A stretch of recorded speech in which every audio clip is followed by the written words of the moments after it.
Welcome to Political Beatdown. I'm Ben Meiselas, joined by Michael Cohen. Cohen, we've got a lot to discuss. We are less than 24 hours away from talking about Donald Trump covering up the release of the Epstein files. The law requires that those files be turned over tomorrow. From what we're hearing, Trump has the entire national security team at the DOJ and FBI working through redactions on the Epstein files right now. I'm hearing, and CNN reported as well, that there were a number of national security lawyers who are just refusing to even be involved in this. They've outright said, I'm not touching this. I'm not being involved in this.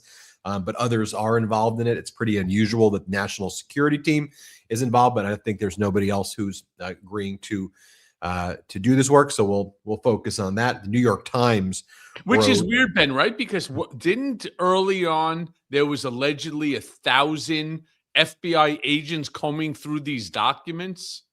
Right. So it's a great point, right? Originally, back in late February, March specifically, right, you had 1,000, and we know that number because there was a FOIA request that was made by Bloomberg, and your buddy Leopold did a great job. Jason Leopold, great reporter. Yeah, link me with him. I want to say what's up to that guy. I cover stuff all the time. I'd love to say what's up to that guy. I'll you know what I'm going to do? I'm going to put the three of us on a phone call later tonight. Yeah, because he's got, especially. I'm so sorry because I interrupted you while you were showing those clips. I think they're very, very important. Those posts. Yeah, those Leopold got the FOIA request. He put out the FOIA request. He got the info. And what it showed was, like, in 1 week in March, there was 1,000 overtime hours in 1 week alone. And I mean, there were, to your point, 1,000 DOJ FBI lawyers back then. So now there's another 1,000 lawyers working on redactions now, in addition to the redactions back then. So I think what we're going to get, Cohen, is a bunch of redacted documents. I think they turn over basically what the estate turned over. There's 18,000 documents that the estate's already turned over, right? So they're going to be like, see, we've turned over. It has Trump stuff in it. Well, we already got that from the estate. All the other DOJ stuff, I think, is going to have, all these redactions. Can I jump in on that? Yeah, because I agree with you. Certainly, there's going to be quite a bit of redundancy in what gets released tomorrow from the Epstein estate to what is being released from the FBI, from our Attorney General as well. But there's going to be more than just what was released by the Epstein estate. But everything that gets released tomorrow, rest assured, is going to be curated so that it stays away from anyone who is Republican or who has any connection at all to the White House.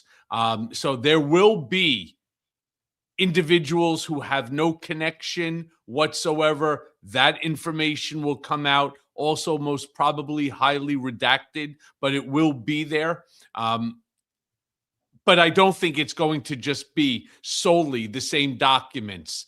That wouldn't be a smart move for them. They wouldn't then be able to say, we are doing everything in our power to ensure that we comply with law and not infringe upon people's rights and so on, as if they really care. But that's going to be the argument. In fact, what we've already done is we've now released documents that have never been seen before, so-and-so and so-and-so, especially if it's going to be, for example, this guy from the New York Times, or it's going to be a Democrat. There's no doubt in my mind those documents will be forthcoming tomorrow. Yeah. There will be a lot of other people who I think will see their names on it, right? The Trump ones, the people close to Trump, those will likely continue to be covered up. They'll release some of the ones that have been produced, and they may dribble out his name here or there because they're going to be like, see, we've got his name in there. Well, duh. So why would we show you that one? Obviously, we've released everything.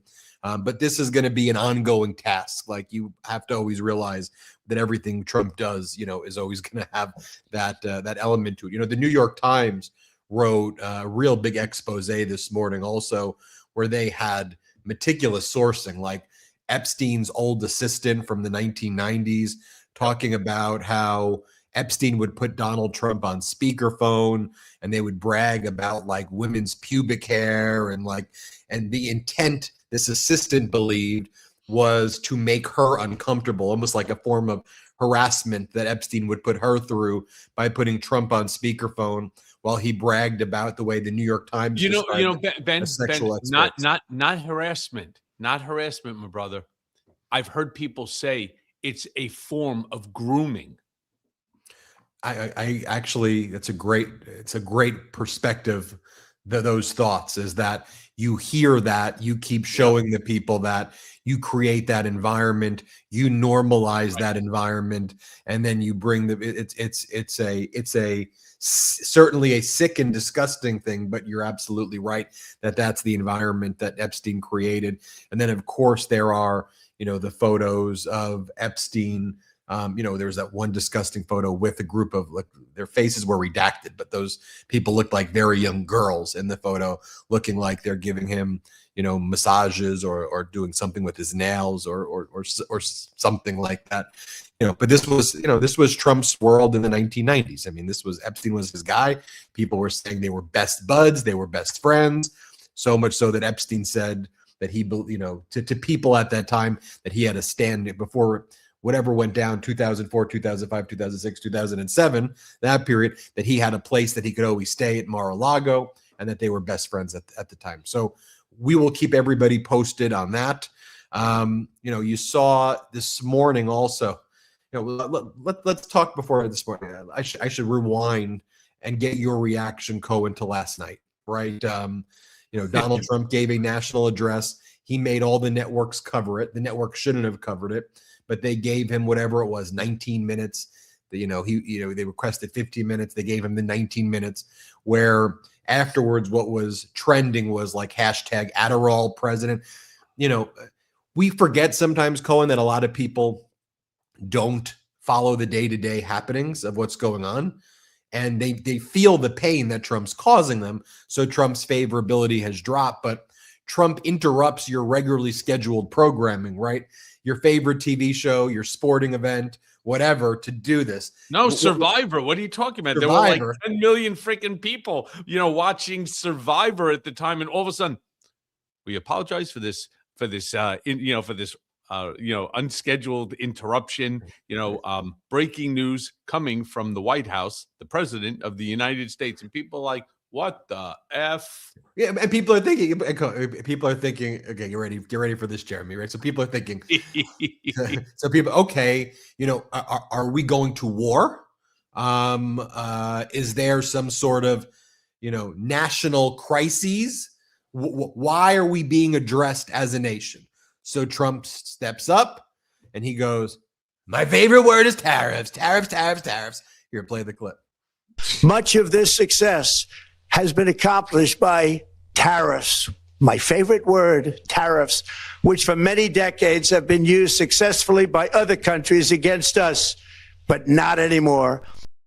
Imagine you're there to watch your favorite show. You're there to watch your favorite show, and then boom, that goes on. Right? Could you imagine? So I sent, of course, to the boys over there for consideration on my Substack of today, which I just thought was absolutely. Friends of mine who receive and read my morning posts, stop yelling at us. My buddy Kevin turned around and he wrote to me. He's a journalist. He's actually on television as well as a news journalist. He turned around and he goes, it was exactly what I was thinking last night when I was watching Survivor that got interrupted by this unscheduled programming interruption. 18 minutes of Trump shouting, inventing numbers, and economic fantasy, all while Americans keep paying higher bills and wondering why the president is yelling at them. Right? You tuned in to watch Survivor and you became a non-consenting participant of the reality show. I call it a video. In many ways, though, we've all been now forced to endure in a non-consensual manner, basically being the extras in Donald Trump's deranged reality show. And he's turned the United States into the Trump properties, into Mar-a-Lago, into his failed businesses, into his deranged, psychopathic, perspective. And the institutions bent. A lot of them. Some held a little, but the institutions bent. Corporate leaders failed us. As we reflect on this year, Cohen, right? I mean, we're at that time where we reflect on the year. But the people stood together. I mean, the most incredible thing about what's happened this year is that the people were like, nah, F this guy. We ain't doing this. As Americans, that's something that I think is an important thing. But, you saw last night when he was giving this speech, everything with this guy is a scam. Going back to, you're all forced to endure living in his scammy world before.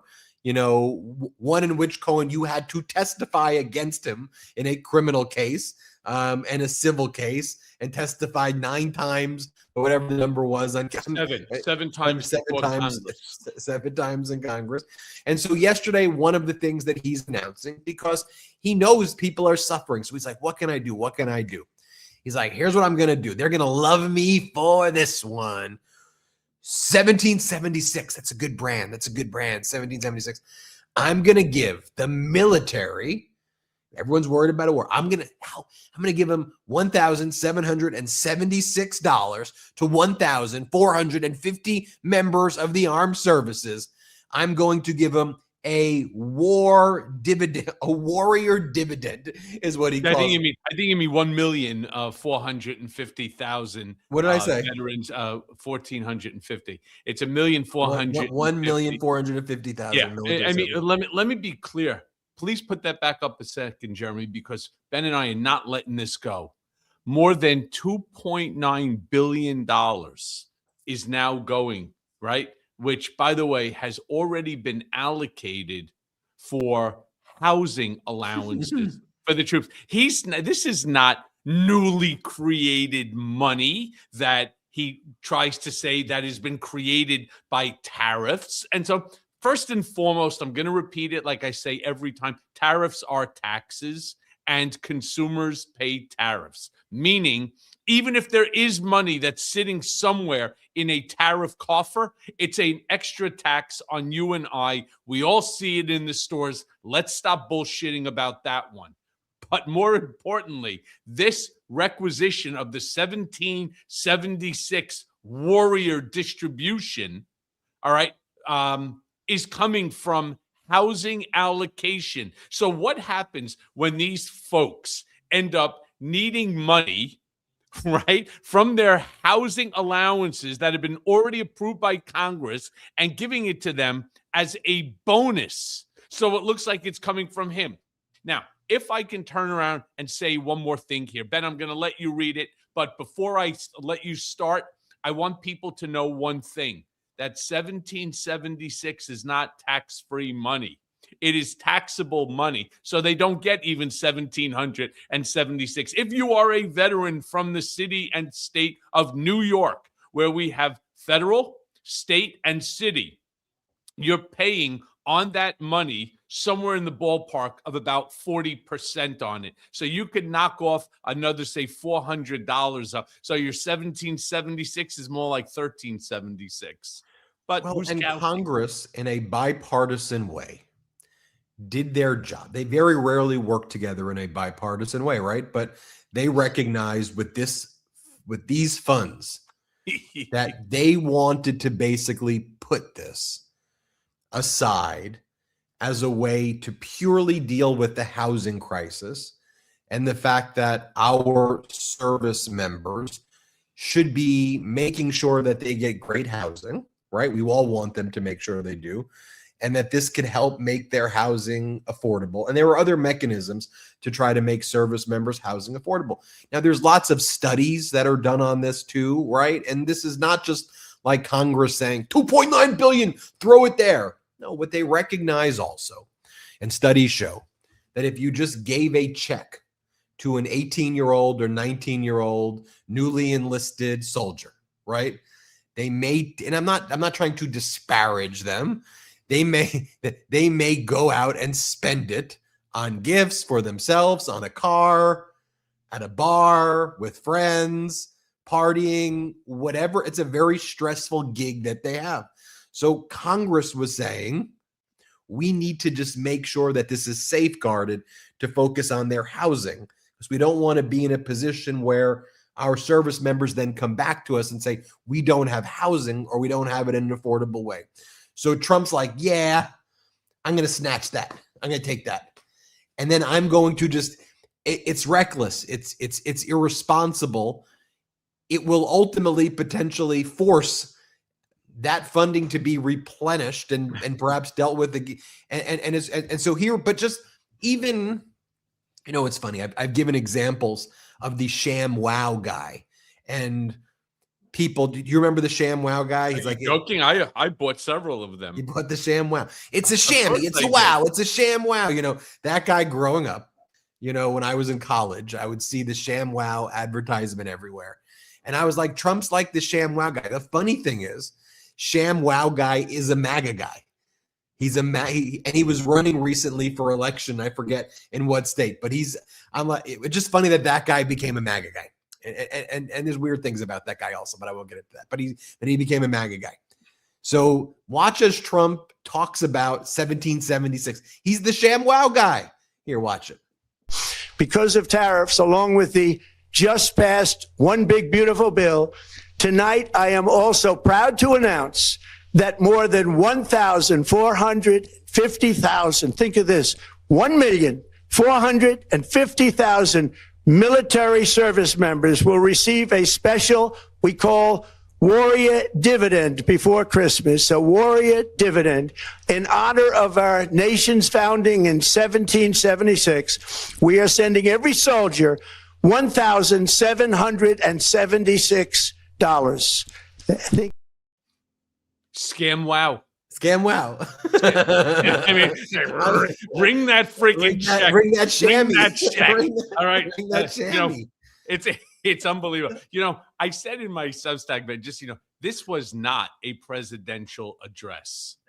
It was, to those of us that were watching television, it was a hostage video starring facts that were bound, gagged, and shoved into the trunk of a golf cart. Because presidents, they go on prime time when something big happens, something important happens, whether it be war, which, by the way, insiders that are there told me that was supposed to be part of yesterday's shtick, that he was going to declare war on Venezuela. All right. Don't think it's out of, I wouldn't be shocked if we see it certainly before New Year's, but maybe even on Christmas. But whether it's a war issue, whether there's peace, whether there's, I don't know, a dead terrorist, Trump literally went prime time because his poll numbers are underwater and sinking fast. 60% of Americans disapprove of how he's handling the economy. My friends, that's not a rounding error, all right? That is a flashing red siren that is screaming, we don't believe you. And so what does Trump do? He yells louder, because that's supposed to scam wow us into believing what he's saying is accurate and true. Notice what's happening in Venezuela, too. I mean, there's a lot that's happening, but I like to dig beneath the surface about what's happening. Putin reached out. Did you notice the tone change? Even though we're still being very aggressive, and Trump is, towards Venezuela, one of the things that seems to have happened is Putin and Maduro had a conversation together. Maduro announced publicly that I've had a great conversation with Putin. One of the things that Venezuela is doing after this, what does Trump refer to? I think Trump thinks Venezuela is an island, because he goes, we've got it fully surrounded by the Armada, and it's a blockade of the sanctioned ships, which is not really even what's actually happening. Trump's just saying these words, but we do have a massive, let's be clear, a massive, almost unprecedentedly massive shipping presence or military presence in the area. But Venezuela is sending its own navy to escort its tankers right now. And so Venezuela's Navy is actually saying to Trump, okay, if this is what you want to do, go attack us. If this is what you're going to do, we're going to escort our tankers. And so that's happening there, like literally right now as we speak. And while Donald Trump is being, I don't want to call it being played by Putin because it's just so obvious what's taking place in cahoots, whatever language you want to use, aiding and abetting. Donald Trump said that, at a press conference today, he said, Putin's done everything we've asked of him. Putin's done everything right. And it's on Ukraine. It's on Zelensky that they're not the ones agreeing. That's like the craziest thing. I mean, it's the most deranged thing possibly to say. At all times, Ukraine's agreed to a ceasefire. Ukraine has been invaded. And Putin keeps saying the special operation needs to continue. We're not ending. We all of eastern Ukraine, all the territorial areas that we deem historically belonging to us must be given back to us for the special operation to be complete. Yeah, and he also goes on to talk about how Venezuela, the reason for much of this, remember, it was initially fentanyl that was going to kill every American, right? Those 20, now 23 or 25, 18, 20-foot aluminum vessels with the two twin outboard Mercury motors. They were killing all of America, everyone between those. And thank God for him, because he saved us all from overdosing on fentanyl, which we all know comes from China through Mexico. All right. Here's the craziest part about it. They keep talking about, and I am confused on this. They keep talking about how Venezuela stole land from America, that they have stolen our oil, and that they have stolen from us rare earth minerals. So I'm just trying to figure out, how did they take land from America? What are they talking about? And how do they legitimately justify the actions that they're taking right now? Other than, of course, to say that it is a national security issue, the protection of Americans from this drug epidemic. Let me give you the answer. So first, let me show the clip where Trump says that they're stealing the land. We have that clip. So Jeremy, play that one first. Just a blockade. Not going to let anybody going through that shouldn't be going through. You remember they took all of our energy rights. They took all of our oil from not that long ago. And we want it back, but they took it. They illegally took it. Who does that sound a lot like? Jeremy, play Putin clip 1. Let's play Putin clip 1. Those European little swine, you see. They immediately became involved in these efforts by the former American administration, hoping to profit from the collapse of our country. That's from yesterday. Play Putin clip 2. What I want to particularly note here, what tasks to set in the sphere of military construction, including taking into account the dynamics of the situation on the line of combat contact. First of all, the objectives of the special military operation will, without any doubt, be fully achieved. We would have much preferred to accomplish this and eliminate the fundamental root causes of the conflict through diplomatic negotiations. However, should the opposing parties, along with their foreign patrons, refuse to engage in any substantive dialogue, Russia will then proceed to achieve the liberation of its historical territories through military means. The critical task of establishing and expanding a secure buffer zone will also be systematically addressed and resolved. Cohen, it's the same exact script. It is. So it's the same exact script. Now, Putin's pretext, denazification of Ukraine with a Jewish leader in Zelensky.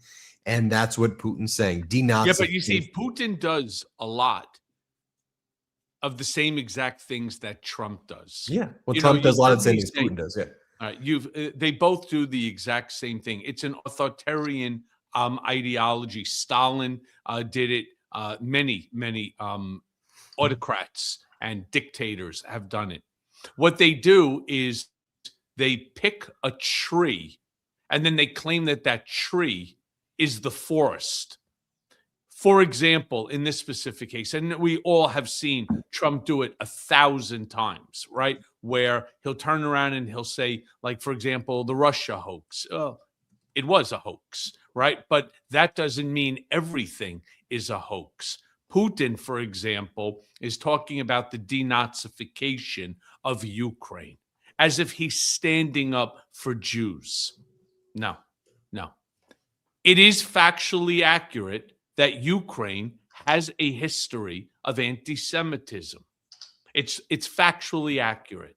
1972, 1973, there was a mass exodus of Jews from Ukraine based upon anti-Semitism.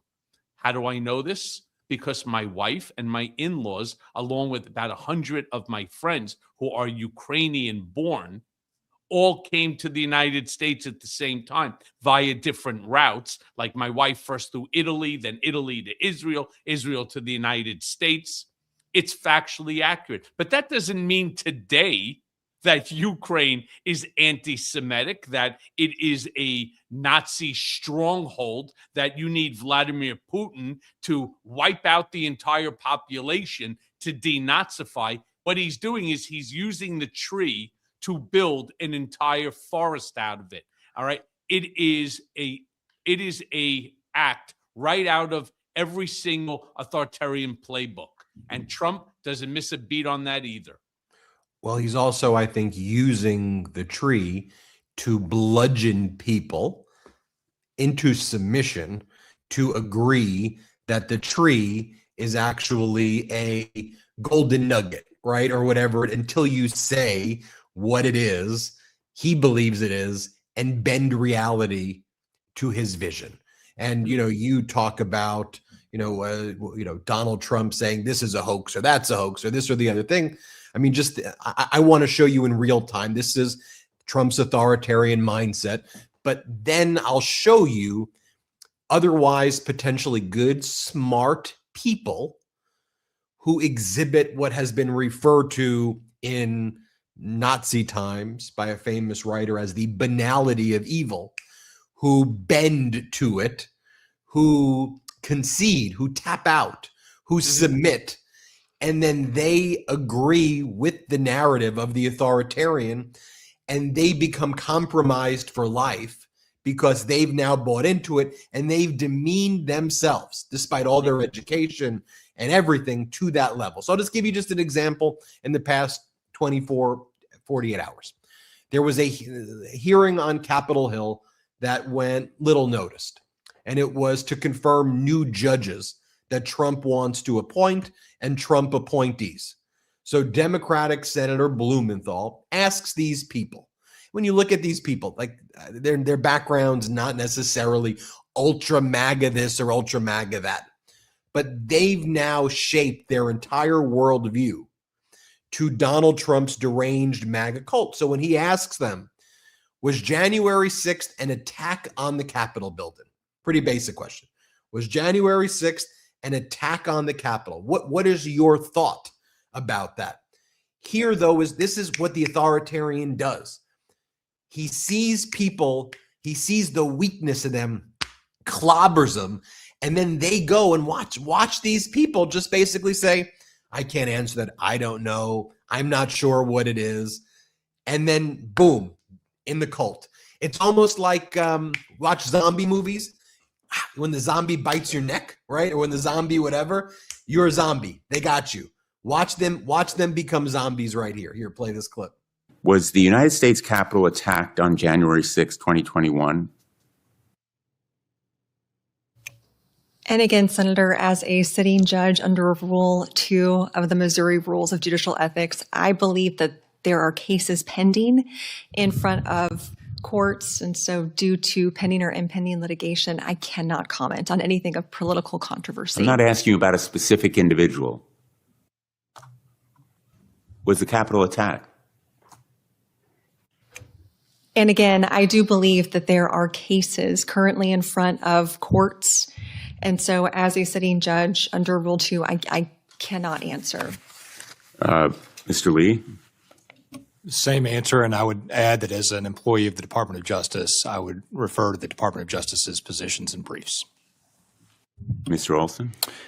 Senator, the January 6 events are a matter of public controversy and debate on how to characterize those, and I think to wade into that robust public... Tell me what your characterization is of those events. Well, individuals entered the Capitol, and some of them were charged, and there were cases that arose as a result of those events. So you agree that the Capitol was attacked?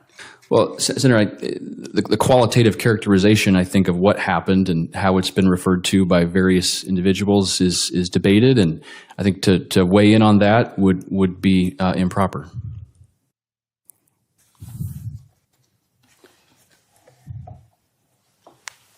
Well, I am incredulous. I am totally. They have Incredulous is, I tell you something. Blumenthal is an interesting guy. He's incredibly articulate and he's very bright. But incredulous would not be the word that I would use if that was me up there speaking to these four assholes. All right, it would not be the word that I would.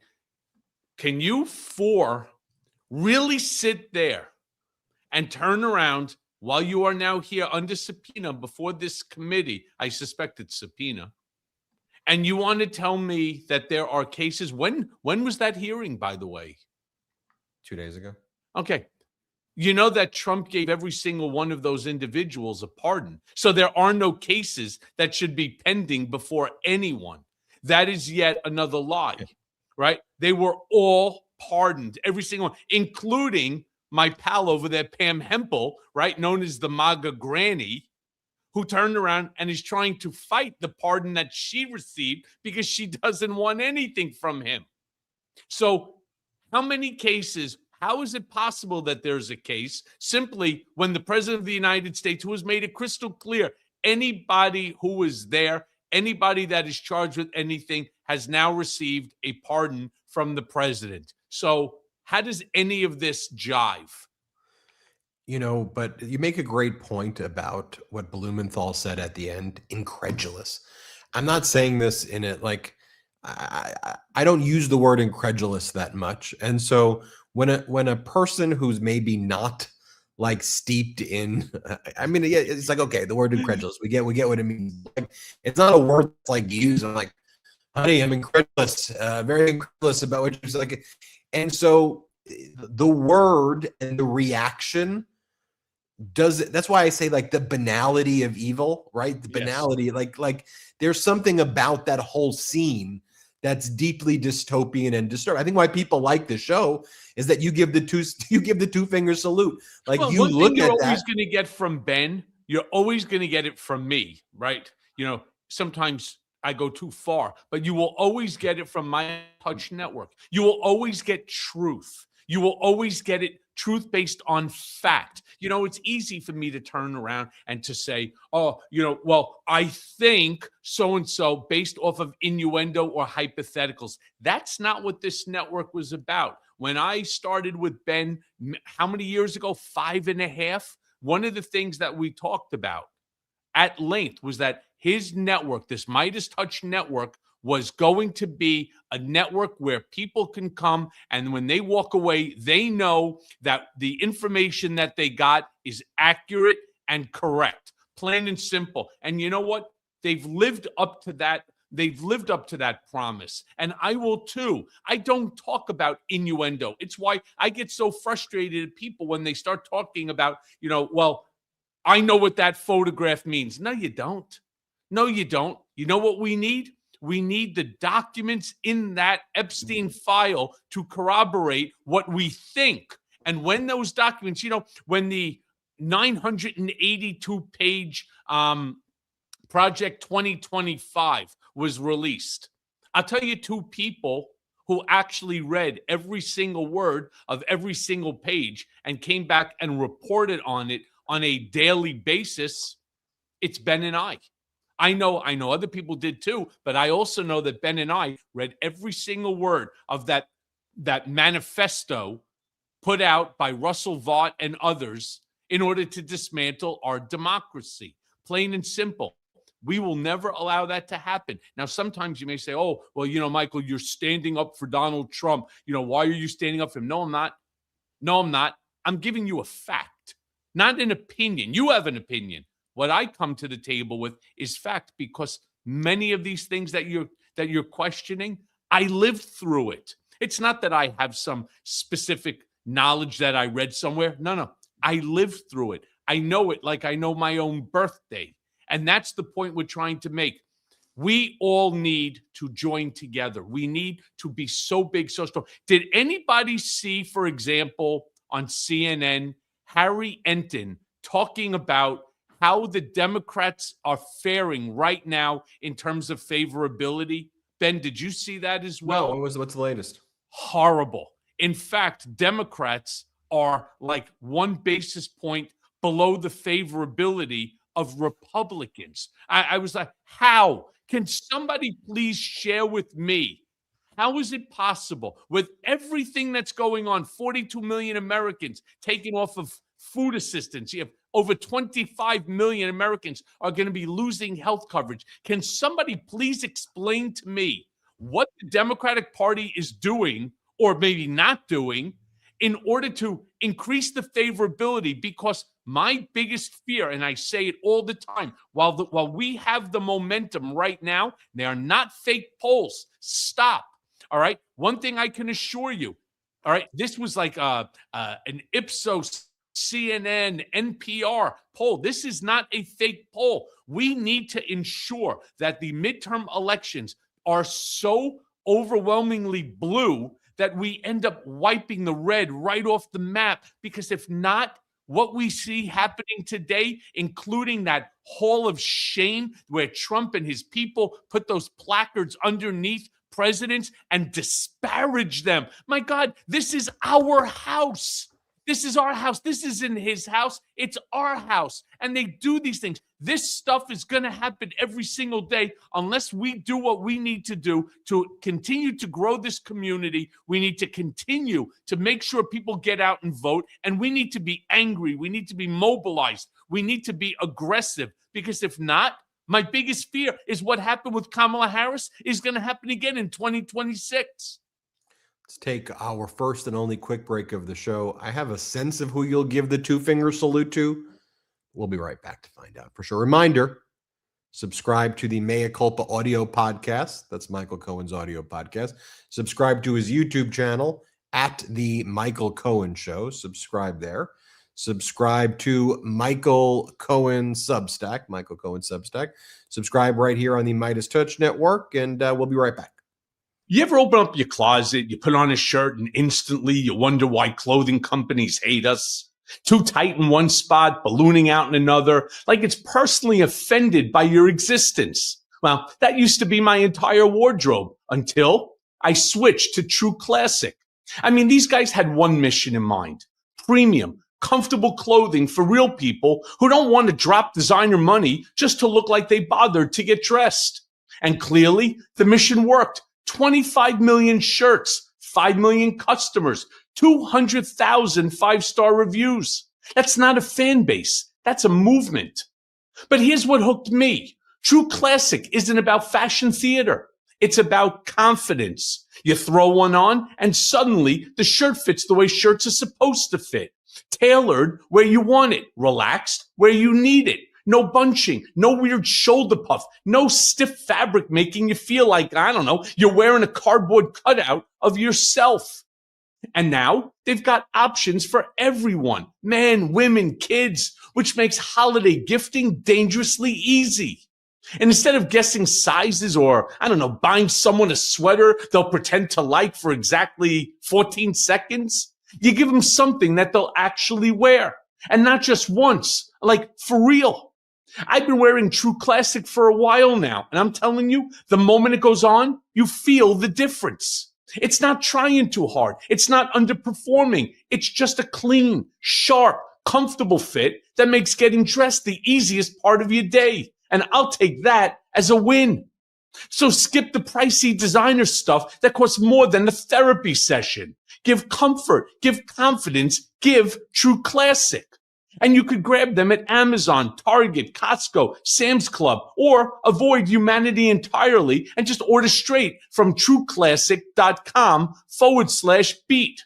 So upgrade your wardrobe and save on True Classic at trueclassic.com/beat. That's True Classic, TrueClassic.com/beat. Go now. Welcome back to Political Beatdown. You know, I'm going to give you another candidate right now for your two-finger salute. Did you see that hearing on Capitol Hill with Brendan Carr, the FCC chair? I did. And so he was asked a very basic question by a Democratic Senator, Lujan. And let me show you what went down. Senator Lujan said, "Is the FCC?" It's basically a similar question, right? But as we saw before, It's a simple question, by the way. Right. The Blumenthal question before we took the break was there an attack on the Capitol on January 6th? It wasn't even were people guilty. What it was there an attack on January 6th at the Capitol? And that those people couldn't answer that. So the question from Senator Lujan was, is the FCC an independent agency? On the FCC website, it says they're an independent agency because they are an independent. Every FCC commissioner before Brendan Carr and Donald Trump would say we're an independent agency. Our boss is not the president. We operate in the interest of the public, and we preserve and fight for our independence. So when we talk about institutions bending and breaking, once upon a time, it would be unfathomable for the United States president to say, I don't like that comedian. I don't like this. I don't like that. Get rid of him. Get rid of him, FCC chair. And the FCC chair goes, yes, sir. Absolutely, sir. Right? But here you have Brendan Carr, FCC chair. And I know people who knew this guy. I had on Midas, a former FCC commissioner, former chair, tell me that Brendan used to work for him. And he said, Brendan was a smart guy. We had differences of political opinion. But it's like Brendan knows what he's doing. Yet Brendan, in his thirst for power, is this guy now. This is who he is. He's a bad guy. Let's play this clip of Lujan cross-examining Carr. The FCC an independent agency?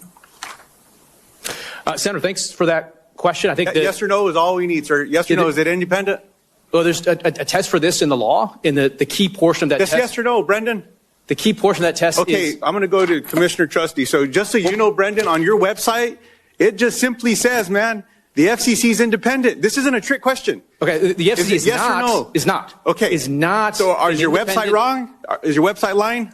Possibly. The FCC is not an independent agency. Okay, can I read this to you? The FCC's mission on the homepage of the FCC, man. An independent U.S. government agency overseen by Congress. Is that factual or is that a lie? The FCC is not formally an independent agency. Is this true or is this a lie? I'm happy to answer your question. Okay. The sine qua non of independence is being removable by the president. Chairman, I have a little bit of time. I'll get back to you. The FCC is not an independent agency, formally speaking. Appreciate you saying that and being honest with the American people. Commissioner Trusty? Senator, thank you for the question. The president is the chief executive vested with all executive power in our government, and FCC. It's like I hope everybody that's watching with us right now that you're flabbergasted. All right. They do know better. It's not just that these FCC representatives, who, by the way, they don't work for Donald Trump. They work for us.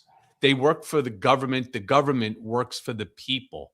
That's the way democracy works. In a dictatorship, yes, you would work for the king, the monarch, the ruler, the supreme leader, whatever you want to call the individual. But in a democratic republic, they work for the people.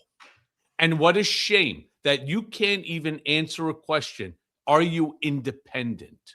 It's no more, no worse than those four assholes, the ones who were there, in Missouri and so on, who sat there and could not answer a simple question that a three-year-old could answer. Was this an attack on the Capitol? All you have to do is show them a video of these people climbing the walls, smashing the windows, and doing the things that they did. Well, sure looked like an attack to me. And the fact that they're all feckless, that they're all scared within which to answer a question truthfully and honestly, especially when you're there before a hearing, which is where truth is supposed to come out. To all of them, whether it was 6 of them or 7 of them, to all of these feckless fuckers, fuck you all right? Rest assured, this shit is coming to an end if we can all get together, stay rock solid, stay unified. If we can do that, this 2026 midterms are going to go not just great for the House. I believe that there's a great opportunity right now for Democrats to take the Senate as well. This bullshit has to come to an end. You cannot have an individual who does not believe in rule of law, does not believe in the tripartite system of government, does not believe in any of the norms of our democratic republic, have full and total control, not just over the House of Representatives, not just over the Senate, but over the judiciary as well. And when we end up taking back the House and or the Senate, rest assured, all this shit comes to an end. So again, to the 6 or 7 of them, fuck you all. Here you go over here. Greg Bavino, the border patrol head back in Chicago, mocking the community, like torturing people in Chicago, and then like gloating in it, doing like rock, paper, scissors. Watch this sicko Ray. He's like a psychopath. Watch this. Bavino, you're a piece of shit! You're a piece of fucking shit! And you guys are gonna pay for the shit that you do! You're a piece of shit! Rock, paper, scissors! Rock, paper, scissors! Oh, rock, paper, scissors! Oh. You guys are fucking losers! And that's why your Christmas is gonna be piece of shit, because you're a piece of shit! You're a piece. Like a deranged. I don't even get it. Like they're like deranged people. Rock, paper, scissors to do what? To decide whether we take this child and we separate it from the parent, or we turn around and take that guy just because his name is Juan or Jose, right? And you just face plant him into the concrete. Was this drawing straws to see who could be cruel or more cruel? Or MAGA Mike Johnson, as he shuts down Congress today. Everybody's on vacation. Do we have the clip, Jeremy, of him shutting down Congress? I'm not sure if we actually have, just so people can see that they literally just shut it down. I'll try to pull that up in a bit. Let's see if we have that clip of him shutting down Congress. Maybe we don't have that one of him shutting down Congress. Let's show the one of him saying that it doesn't matter if 7% of Americans lose their health care. Just 7%. Let's play that clip. But here's the false narrative. The Democrats are pretending as though this affects everybody in the country. It affects 7% of Americans, this extended subsidy. And of those, even if it was extended without any reforms at all, it would only reduce that small group of Americans' premiums by 5.7%. The Democrats have tried to pretend as though this is all about Americans. No, I understand that this is not for everybody, but it's 22 to 24 million Americans, and there are some Republicans whose districts are going to face some real trouble and some real issues with this. We've talked to some of them. I understand that Mike Lawler from New York was particularly upset yesterday, that he was kind of furious about it, said it's idiotic, it's political malpractice. That's what he told Axios on some of this. They said they could hear him yelling from outside the room yesterday where all of you were meeting. Well, no. I was in that room with him, and Mike Lawler's one of my close friends. In fact, I was with him in his district in New York City just 2 weeks ago, campaigning for a couple of days, raising him money and helping him get reelected. He's an essential member of our conference and a really smart guy. And what he was arguing for is this 7% of Americans. But here's the point. What we're going to do today is the first of multiple steps to help not just 7% of Americans, but 100% of Americans reduce their premiums, actually reduce. Okay. Time out here, Mike.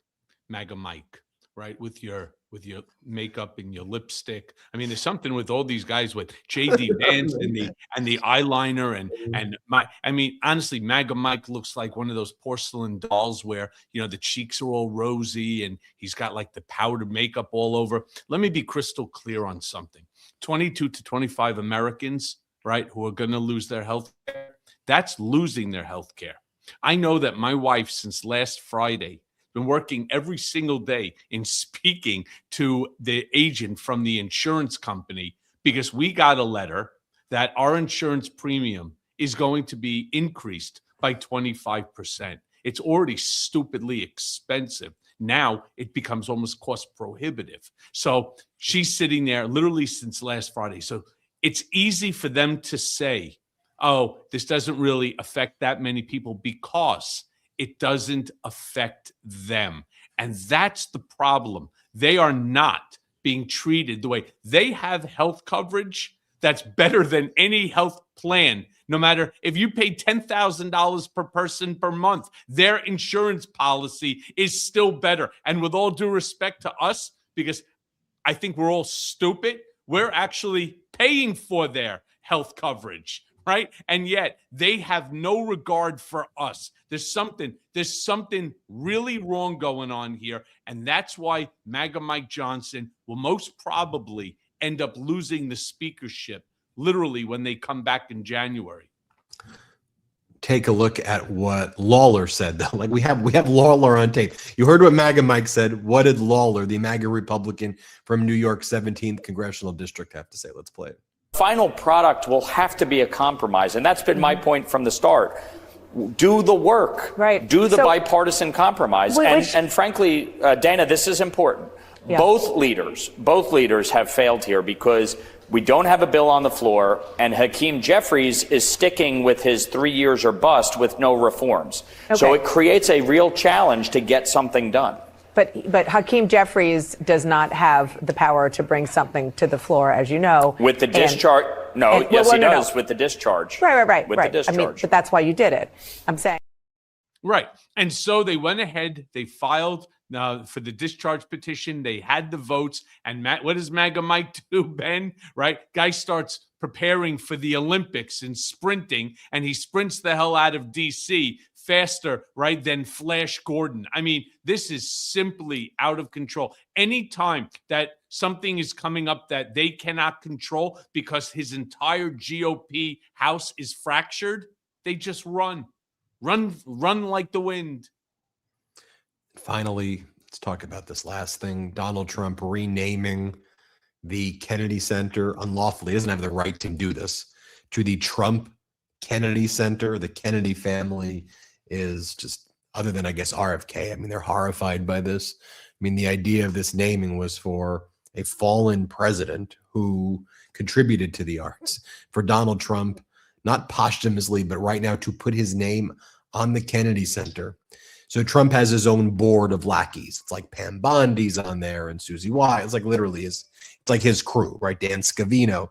Now, there are still a few people on there who are holdovers, but it's like 85, 90% like Trump's people.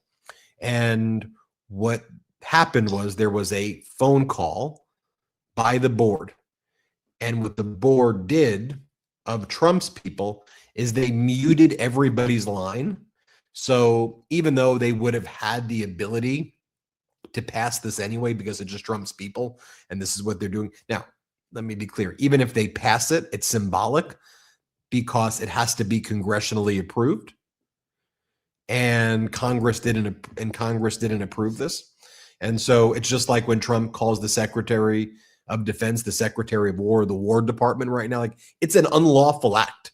But with MAGA in the House and the Senate, and Trump saying, I don't give a F about the law. It's not, I'm incredulous. It's that he's a criminal. Like this, these are all criminal acts taking place. It's like graffiti. He's defacing the Kennedy Center and calling it the Trump Kennedy Center and changing things. So what they did though on the board vote is they muted the phone lines of everybody who would object. So they couldn't even raise an objection. That's their behavior. And again, I don't care if you're a Democrat, Republican, or independent. This is crazy stuff. Here, I want you to see, as one of the remaining board members who's a not Trumper, a Democratic congresswoman. What she said went down. Here, play this clip. I'm Congresswoman Joyce Beatty. I'm sitting here in my congressional office in Washington, D.C., just ending a call with the Kennedy Center, where I serve as an ex officio member. I am bringing this to you live today because what you may hear is that there was a unanimous vote to rename the Kennedy Center the Trump Center. Be clear, I was on that call, and as I tried to push my button to voice my concern, to ask questions, and certainly not to vote in support of this, I was muted. Each time I tried to speak, I was muted. Participants were not allowed to voice their concerns who were online. Yet it was said at the end, it was a unanimous vote. Clearly, the Congress has a say in this. This center, the Kennedy Center, was created by the Congress. I think it's important for us to know that. I mean, again, flabbergasted. Incredulous.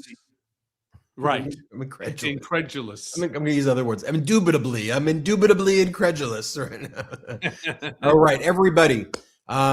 We'll see people before Christmas. We'll see people on Tuesday. So if you don't tune in on Tuesday, you should tune in on Tuesday. Have a Merry Christmas, Happy Hanukkah, Happy Kwanzaa. If you don't celebrate any of those, still Happy Holidays. Enjoy time with your family. We're grateful for everybody here. As we've always said, the people have been resilient. Institutions may bend and break, but we've all banded together. And while the country is far worse off right now than it was last year at this time, I think there's actually more hope right now in what a world can look like post-Trump when people band together and say enough is enough. We're not standing for this. I want everybody to subscribe to Michael Cohen's YouTube channel at The Michael Cohen Show. Subscribe to his Substack at Michael Cohen Substack. Subscribe to the Mea Culpa audio podcast. Subscribe here on the Midas Touch YouTube channel as well. Thank you to our sponsors. The discount codes for all our sponsors are in the description below. Thank you again, everybody. We appreciate you, and we'll see you next time on Political Beatdown. Shout out Midas Mighty. Shout out Beatdown Brigaders. Boom.